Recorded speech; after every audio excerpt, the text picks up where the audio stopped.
Forecast First, sponsored by Auto Owners Insurance. Simple human sense. It has been a very windy day across mid-Michigan. Wind gusts today between 35 and 45 miles per hour. 43 the gust in Jackson, 38 for Lansing. Temperatures, they are cool outside. We're sitting in the upper 40s, and with that breeze, it certainly makes it feel a little bit cooler as well. No threat of precipitation here. There's some rain showers to our north and some snow showers in the UP, a sign of the colder temperatures that have been moving in. For us tonight, no snow, don't worry. Temperatures will drop into the lower 30s by early tomorrow morning. Mostly clear skies on the way. Beautiful day for tomorrow, then things get a little bit wet later this week. 6 News at 5 starts right now. WLNS is here for you with 6 News at 5. The Livingston County community responds after people with Nazi flags gathered in Howell and Fowlerville Saturday night. It is our top story today at 5. Thank you for joining us. I'm Sherry Jones. Members of the Howell and Fowlerville communities are concerned tonight after people waving Nazi flags stood outside an American Legion post where a performance of The Diary of Anne Frank was taking place inside. They're particularly upset given what has been a long history of racism in Livingston County. Zach Priest takes a look at how the two communities are responding. Zach? Thanks, Sherry. Because the Howell area used to be home to a high-ranking member of the Ku Klux Klan, many people already associate the town with racism, and what happened on Friday doesn't help that reputation. I got the chance to talk with Julie Osashi and Tanya DeFever, members of a group called Stand Against Extremism Livingston County, about the Nazi flag waving. They're familiar with the Howell and Fowlerville communities and say this behavior doesn't represent everyone from the county. However, they also say local leadership has been silent about white supremacy, something they say needs to change. Their reactions to the incident varied from sadness to concern. Can't say I was shocked because we have seen them in the community in the last year. I guess I felt really saddened. Instantly, contact my Fowlerville people and make sure that everybody knew, and Howell people, that they were out, and just to be careful if you were in the area because it's dangerous. And I also got to speak with someone who works for the city of Howell, and they said that they're frustrated that this event likely brought back some of Howell's racist reputation. We'll hear later on from the mayor of Howell and another local lawmaker about this weekend's events. That's coming up tonight on 6 News at 6. Sherry. Thank you, Zach. Officials at Michigan State University say a student living on campus has contracted a case of bacterial meningococcal disease. They say the student is recovering well and being treated at a local hospital. The Ingham County Health Department, in coordination with MSU, has identified those who may have been in close contact with this person and has given them the appropriate medical care. But be sure to stay with 6 News. We'll have more on this developing story for you tonight on 6 News at 6. Well, today, America honors and thanks the men and women who have valiantly served the nation over its 248-year history. Michigan Senator Gary Peters, a member of the Senate Armed Services Committee and former lieutenant commander in the U.S. Navy Reserve, released a video to honor veterans on this Veterans Day. Throughout our nation's history, generations of Michiganders and Americans have answered the call to defend our democracy, our freedoms, and our American way of life. Veterans Day provides us with an opportunity to reflect on their service and honor our American soldiers, sailors, airmen, Marines, and all service members, especially those who have made the ultimate sacrifice for our country. Holt Lutheran School celebrated Veterans Day with a flag burning ceremony earlier this morning. Now, burning is the proper way to dispose of old and tattered flags. Participants included local VFW Post 701 and the Civil Air Patrol cadets. One participant spoke on what this day means to them. Veterans Day always meant to be proud of those who took their time to serve their country, to honor those they loved, to honor their government, and just overall do what they loved and serve their country. I always thought it was a beautiful thing that we always honored those service members.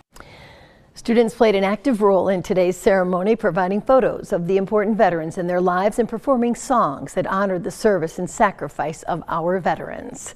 In the meantime, in Howell, a ribbon-cutting ceremony was held for the newly renovated Livingston County Veterans Memorial. The renovations include improved lighting and 6 granite stones displaying the badges of the United States military. veterans suffering around the world that we a lot of times don't know about. The renovations were made possible after fundraising and generous donations from the community earlier this year. Veterans also met with politicians on the lawn of the Capitol today for a wreath-laying ceremony. It is a long-running tradition that helps remind the people on Capitol Hill to keep veterans' issues front and center. Our Nick Simon was there, and he's here for you now with the recap.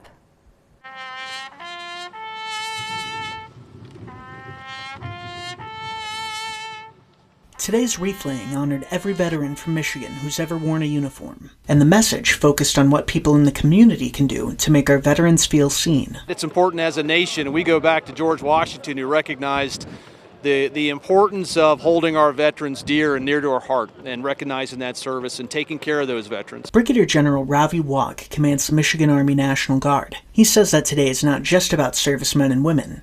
It's about the whole military family. We've really broadened that to recognize not just veterans, but also those family members. We can't do what we do without the family behind us in our corner. So vets, those who have served, those who currently serve, and all those families who enabled that service. Michigan's Veterans Memorial was dedicated in the early 80s as a monument to every war since World War I. Its spot right on the Capitol lawn means that lawmakers have to pass it on their way to work most days.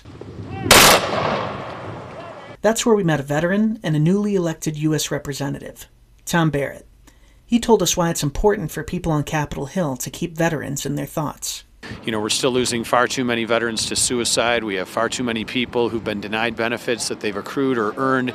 We have far too many people that have been displaced or facing life challenges that we need to reconcile and do better at as a country. If you haven't already, thank a veteran for their service today. And make sure to ask them about what their service meant to them. Ask them, you know, when did you serve? What was that like? What branch were you in? What job did you have? And kind of allow them to expand on their time in service to really reflect on that and recognize it. And that was Nick Simon reporting, and I had the honor of emceeing that wreath-laying ceremony today on the lawn of the state capitol. And I invite you to check out our annual special focusing on veterans and service members across mid-Michigan. Our Veterans Voices television special will air at 7 o'clock tonight.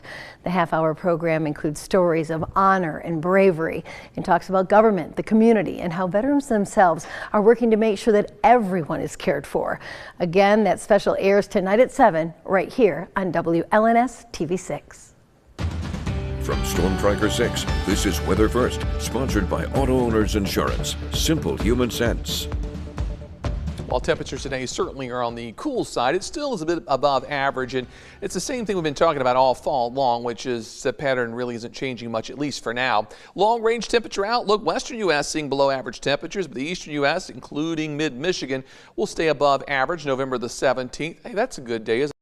You bet it is. That's my birthday. Through November the 21st, it remains mild across most of the eastern U.S. Our high temperature trend does show some cooler weather, but you notice our average high in the next 10 days or so drops into the mid-40s, and we're going to top out close to 50 by next Wednesday and Thursday. So there is some cool weather, just nothing really all that cold. Our Skyview network, we've got mostly cloudy skies, but a little sliver of sunshine on the horizon, and the skies will begin to clear over the next few hours. 47 currently. The high today was 57 degrees. Wind gust was up to 31 miles per hour. This afternoon in Grand Ledge, we've got mostly cloudy skies, or really cloudy skies. 46 the current temp, 55 was our high. The max wind, I think that's a little bit high at 51 miles per hour. Most locations were between 40 and 50 miles per hour. On the Jackson Cam, still lots of clouds around this afternoon. Our current temperature at 47 degrees. Today's high was 58. Of course, the low is the current temperature. Wind gust of 43 miles per hour. Finally, in Hillsdale, a little sun reflecting off the bottom of those clouds, a sign of things to come this evening. The sky's clear. 47 the current temp. Today's high 57 degrees, and our wind gusts also up to 52 miles per hour. A look at other numbers around the area. 46 in Howell, same thing in Mason and Charlotte, as well as Lansing and St. John's. To the south, Ann Arbor, the warm spot at 50 degrees, 48 in Coldwater. So we look at the satellite and radar. Some snow showers in the UP, rain showers in northern lower, but nothing happening here. And for us, we're just going to watch the skies clear as high pressure builds into the region tomorrow morning. During the afternoon hours, that high will start to slip a little further east by around 6 o'clock. Once it does so, it'll start to bring warmer air back into the region, but there's also a storm system to deal with. By Wednesday morning, probably still mostly clear skies, but clouds will increase during the day, and this area of low pressure will eventually push some rain in our direction by Wednesday night and into Thursday. Here's tonight's forecast. 32 the overnight low with decreasing clouds. Then for tomorrow, temperatures will climb pretty quickly. We're not going to be a terribly warm day, but mid to upper 40s with sunshine though and lighter winds. It will feel a lot better tomorrow than it did today. The 6-day forecast on Wednesday, increasing clouds. Thursday, rain on the way, highs in the 50s. Over the weekend, partly cloudy and 50s. Looks good as we head into Sunday. Maybe a couple showers there, but as we look at the 6+6-day forecast, next week a little unsettled with rain showers possible several days next week and some cooler temperatures with highs in the 40s late next week. Wow, well, I wouldn't forget your birthday, let me tell you that right now. You, Sherry Jones. Well, you're welcome. And today with the wind, it was like that feels like temperature of like 35. It was cold out there at the Capitol. You looked out there and you're like, oh, it's not that bad. And you stepped out and the wind kicked up. Oh, yeah, it's a totally different thing. All right, thanks, David. Coming up on 6 News at 5.